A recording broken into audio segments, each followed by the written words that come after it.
Jethwani case చాలా స్పష్టంగా ఇటువంటి ఆలోచనలు ఉన్నటువంటి మిగిలిన అధికారులకు కూడా ఒక గుణపాఠం లాగా ఈ రోజున ఈ యొక్క నిర్ణయం స్పష్టంగా కనబడతా ఉంది.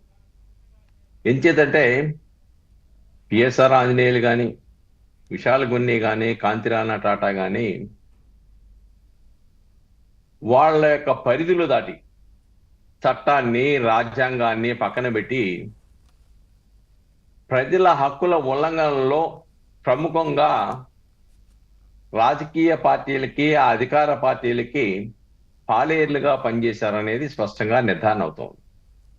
నాకు ఇక్కడ చాలా గొప్ప విషయం ఏంటంటే జగన్మోహన్ రెడ్డిని ఆయన యొక్క తెలివితేటలు మంచిగా కాదు చెడుగా తెలివితేటలు మెచ్చుకోవాలి. ఎందుచేతంటే నీతి, నిజాయితీలు, అంకితభావము, నిబద్ధత కలిగినటువంటి ఐఏఎస్ఎల్ని, ఐపీఎస్ అధికారులను సైతం అవినీతి పరులుగా, ప్రజాపక్షులుగా మార్చగల శక్తివంతుడు జగన్మోహన్ రెడ్డి అని మరోసారి నిరూపించుకున్నారు ఈ సంఘటనతో. ఎంచేతంటే గతంలో జవహర్ రెడ్డిని చూసాం మనం.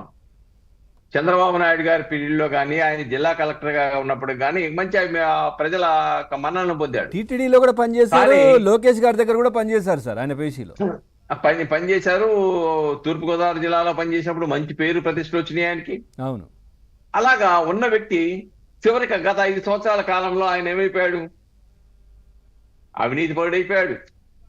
నిబద్ధత లేని అధికారుడుగా పనిచేయడు, ప్రజాపక్షుడుగా మారిపోయాడు. ఈ రోజున ఈ ఐపీఎస్ అధికారుల్లో కూడా ఒకళ్ళిద్దరూ మంచి పేరు పొందిన వాళ్ళు ఉన్నారు. మంచిగా చేస్తున్నారని చెప్పిన వాళ్ళు ఉన్నారు, ఫాలోయర్స్ ఉన్న వాళ్ళు ఉన్నారు. కానీ వీళ్ళు కూడా ఈ రోజున ప్రజాపక్షులుగా మారిపోయారని ప్రజలు భావిస్తా ఉన్నారు. ఇక్కడ చాలా స్పష్టమండి. పాలకులు తమ విధులను మర్చిపోయి, చట్టాలను మర్చిపోయి, వాళ్ళు చేసినటువంటి రాజ్యాంగపరమైనటువంటి ప్రమాణాలను మర్చిపోయి వ్యవహరిస్తే తాత్కాలికంగా ఎవరికి ప్రభుభక్తి చాటుకున్నారో వాళ్ళు తాత్కాలికంగా కొంతకాలం కాపాడగలరు తప్ప తర్వాత చట్టం తన పని తాను చేసుకుపోతుందని చెప్పేసి ఈ సంఘటనలో చాలా స్పష్టంగా ఉంది. గతంలో కూడా ఇందాక మీరు చెప్పినట్లుగా ఈ రాష్ట్ర డీజీపీ లాంటి ఉన్నత స్థాయి పోలీస్ అధికారి సైతం చేసిన తప్పులకి చంద్రబాబు నాయుడు గారిని 151 కింద విశాఖపట్నంలో అక్రమంగా అరెస్ట్ చేసినప్పుడు హైకోర్టులో పిటిషన్ వేస్తే డీజీపీ లాంటి వాడిని పిలిచి 151 అంటే మీకు తెలుసా అసలు, చదవండి అని చెప్పేసి బుక్ ఇచ్చి చదివించినటువంటి పరిస్థితి ఈ రాష్ట్రంలో ఆనాడు దాపురించింది. అంటే ఎవరి మీదైతే ప్రజలు నమ్మకం పెట్టుకున్నారో, ఎవరైతే సమాజానికి ఒక బ్యూరోక్రట్స్ లాగా పనిచేస్తారని భావించారో వాళ్ళు ఈ రోజున ప్రజల ముందు దోషులుగా నిలబడతా ఉన్నారు. హైకోర్టులో అనేకమైన కంటెంప్ట్ కేసులు ఉన్నాయి ఐఏఎస్ల మీద. న్యాయస్థానాలకు ప్రతి దాంట్లో శిక్షలు పడుతున్నాయి వాళ్ళకి. న్యాయస్థానం ముందు తలదించుకునే పరిస్థితి. న్యాయస్థానాలు కూడా న్యాయమూర్తులు రోజు వాళ్ళ మొహాలు చూడలేక మీ మొహాలు చూడాలంటే మాకే ఇబ్బందిగా కలుగుతుందని చెప్పేసిన పరిస్థితి. ఎక్కడికి తీసుకెళ్తున్నారు?